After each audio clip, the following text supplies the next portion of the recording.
నమస్తే, welcome to college TV. ప్రస్తుతం అయితే ఇటు ములుగు జిల్లాకి సంబంధించి ములుగు జిల్లాలో ఉన్నటువంటి రైతుల గురించి అయితే కాలేజ్ టీవీ మీకు అనేక కథనాలు అయితే అందించిన పరిస్థితి కూడా ఉంది. అసలు దీనికి సంబంధించి కూడా నష్టపోయిన మొక్కజొన్న రైతులు ఇటీవల దాదాపు 3 నెలల నుంచి కూడా మా పరిస్థితి ఇది అని మొరపెట్టుకున్నప్పటికీ ఏ అధికారి కానీ, ఏ ప్రజాప్రతినిధి కానీ, ఏ మంత్రి కానీ స్పందించకపోవడం గమనార్హం అనే చెప్పుకోవాలి. అయితే దీనికి సంబంధించి కూడా ప్రధానంగా చూసుకుంటే ఇటు ములుగు జిల్లాకు సంబంధించి ములుగు జిల్లా కలెక్టరేట్ వద్ద అయితే ధర్నా చేస్తున్న పరిస్థితి ఉంది.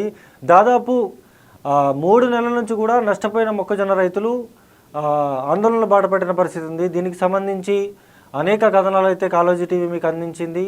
మీడియాలో కూడా పెద్ద ఎత్తున అయితే దీని గురించి కథనాలు వచ్చిన పరిస్థితి కూడా ఉంది. అసలు ఏం జరిగింది అనేది మాత్రం మీకు క్లియర్గా వివరించే ప్రయత్నం అయితే చేస్తాను. అసలు దీనికి సంబంధించి మొక్కజొన్న రైతులకు సంబంధించి బహుళజాతి మొక్కజొన్న కంపెనీల వల్ల అయితే ఆదివాసీ సంబంధించిన రైతులు అయితే తీవ్రంగా కూడా నష్టపోయిన పరిస్థితి ఉంది. ఏదైతే సింజంటా, మోనోజంటా, హైటెక్ ఇలాంటి మొక్కజొన్న కంపెనీల వల్ల అయితే తీవ్రంగా కూడా రైతులందరూ నష్టపోయిన పరిస్థితి ఉంది. అసలు దీనికి సంబంధించి ఆదివాసీ సంఘాల నాయకులు ధర్నాలు చేశారు, రాస్తారోకోలు చేశారు, పాదయాత్రలు చేశారు. ఎస్టీ కమిషన్ చైర్మన్ కావచ్చు, లేకపోతే ఎస్టీ కమిషన్ కావచ్చు, లేకపోతే ఇటు సీడ్ కార్పొరేషన్ చైర్మన్ కావచ్చు, వీళ్ళందరూ కూడా అక్కడికి వెళ్ళి పర్యటించి అసలు అక్కడ ఉన్నటువంటి సిచ్యువేషన్ అయితే తెలుసుకున్న పరిస్థితి కూడా ఉంది.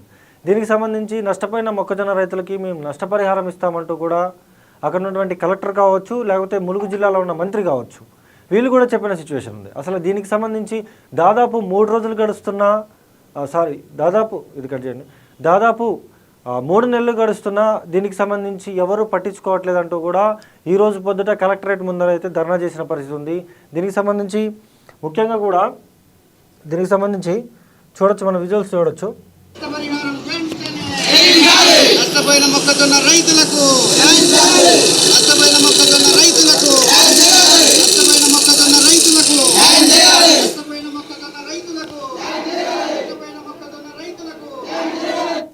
అంటే మాకు న్యాయం చేయాలంటూ కూడా అక్కడ ఉన్నటువంటి ఆదివాసీ రైతులందరూ కూడా కలెక్టరేట్ ముందు ధర్నా చేస్తున్న పరిస్థితి ఉంది.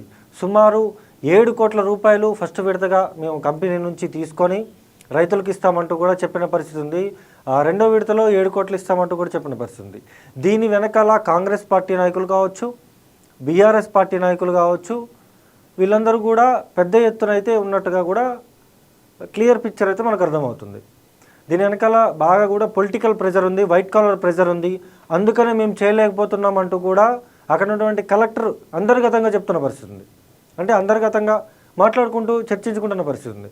దీనికోసం మేము రైతులకు ఏం చేయలేకపోతున్నామంటూ అక్కడ ఉన్నటువంటి కలెక్టర్ కావచ్చు, అక్కడ ఉన్నటువంటి అధికారులు కావచ్చు, వాళ్ళ మీద ఎవరైతే బహుళజాతి కంపెనీల డీలర్లు ఎవరైతే ఉన్నారో వాళ్ళ మీద తూతుమంత్రంగా అయితే కేసులు నమోదు చేశారు.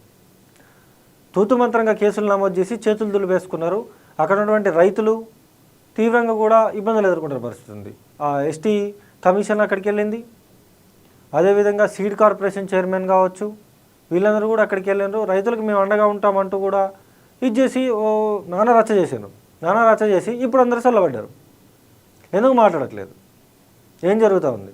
మీరు ఎందుకు మాట్లాడట్లేదు? రైతుల పక్షాన మీరు ఎందుకు నిలబడట్లేదు అని సూటిగా అడుగుతున్నాం మేమైతే. దీనికి సంబంధించి చూసుకోవచ్చు అక్కడ ఏమంటున్నారు. కాబట్టి రాష్ట్ర ప్రభుత్వం కావచ్చు, అదేవిధంగా వ్యవసాయ మంత్రి గారు కూడా దీనిపైన స్పందించాలి. ఇప్పటి వరకు కూడా ఈ రాష్ట్రంలో ఎన్నుకోబడ్డటువంటి మంత్రులు కానీ, ఎమ్మెల్యేలు కానీ గత 70 రోజుల నుంచి రైతులంతా కూడా ఆందోళన చేస్తూ ఉంటే చనిపోయిన రైతుల్ని కూడా పరామర్శించడానికి రాలేదు అంటే మరి ఎంత దౌర్భాగ్యం అనేది ఈ రాష్ట్రంలో ఉన్నదనేది మేము అడుగుతా ఉన్నాం. ఖచ్చితంగా రాష్ట్ర ప్రభుత్వం ముందుకొచ్చి మరి నష్టపోయినటువంటి 940 మంది మొక్కజొన్న రైతులకు న్యాయం చేయాలని చెప్పి మేము డిమాండ్ చేస్తూ ఉన్నాం.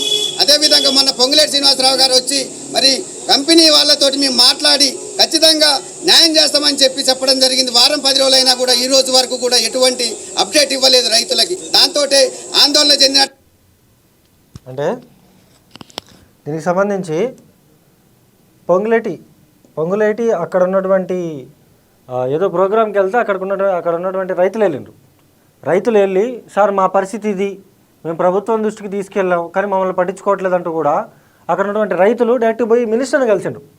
నేను వారం రోజుల్లో చెప్తా అని చెప్పిండు. ఇంతవరకు జాడపత్తలేడు.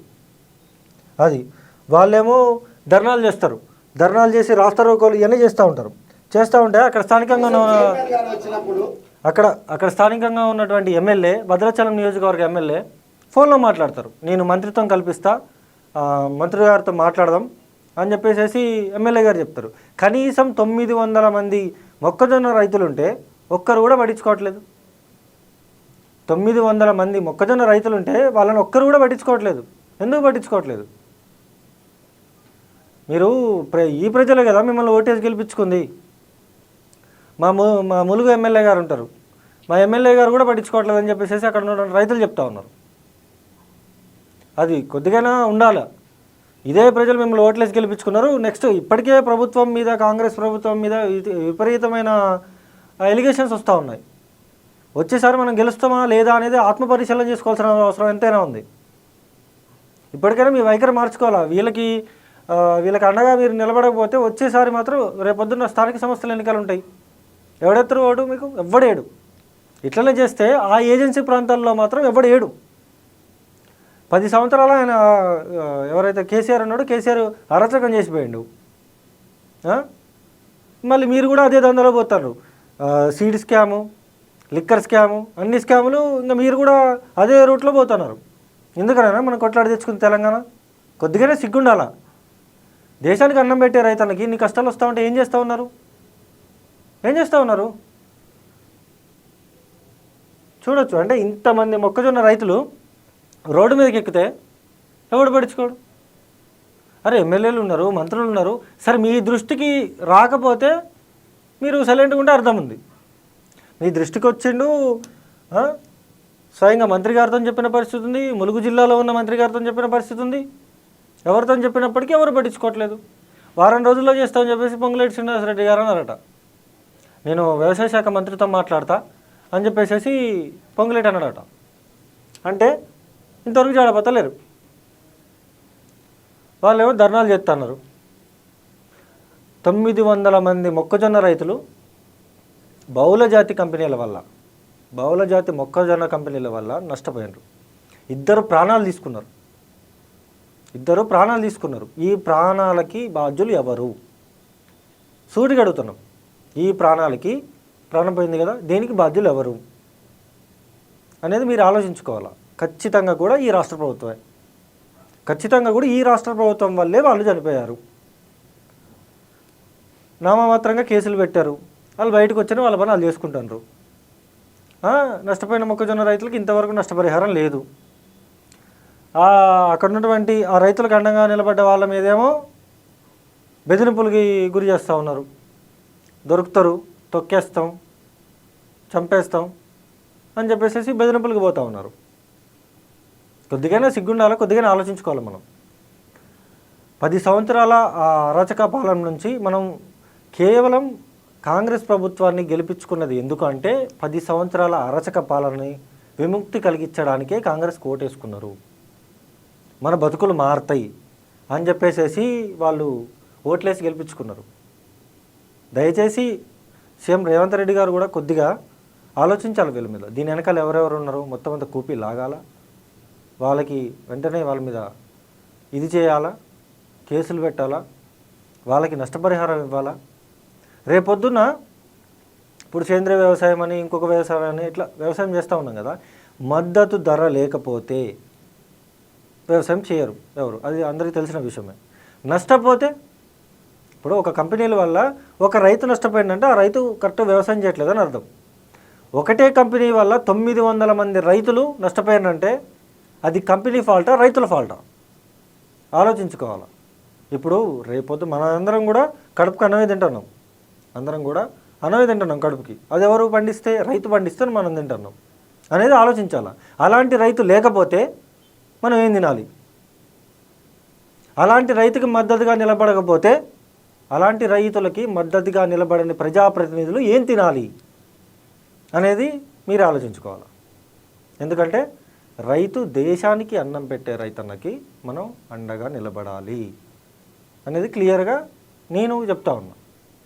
దీనికి సంబంధించి సీఎం రేవంత్ రెడ్డి గారు వెంటనే స్పందించి రైతులకి, మొక్కజొన్న రైతులకి వెంటనే నష్టపరిహారం అందజేయాలంటూ కూడా కాలోజీ టీవీ తరపు నుంచి మీకు కోరడం అయితే జరుగుతుంది.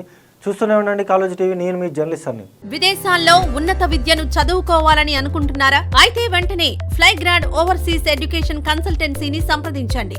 మీ విదేశీ కలలను సాకారం చేసుకోండి. ఫ్లైగ్రాడ్